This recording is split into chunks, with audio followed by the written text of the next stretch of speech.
Mas okay ba tayo gumagawa? Huwag natin tuyo. Nasa inyo po lang kayo kung lalagay ng tuyo o ginisa mix lang. Lagyan na po tayong tuyo guys. Kanya-kanya kasing version talaga. Yan tuyo. Simpleng ano, simpleng kuan lang. Kasi kanya-kanya yung ano eh, version eh.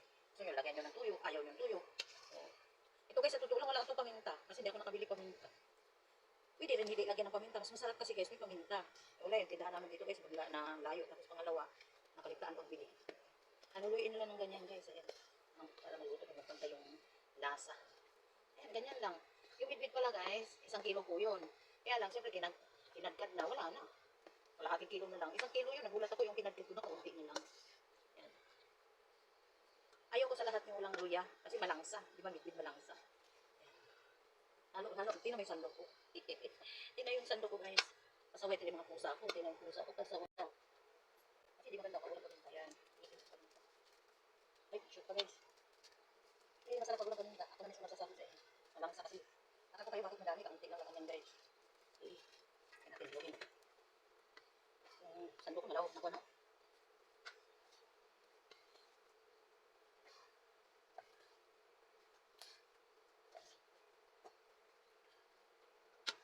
Kung bibigay sobrang langsa ito. Kaya kanya-kanya ano tayo. Ano, pwede magluto tayo. Pagalian namin ito. Diyan pwede sa inyo ba? Yung aso. Dito. Tingnan mo kanila. Sakto naman luto natin guys. Ito na ubusin yun. Guys. Guys.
Hindi ba? Hindi ba?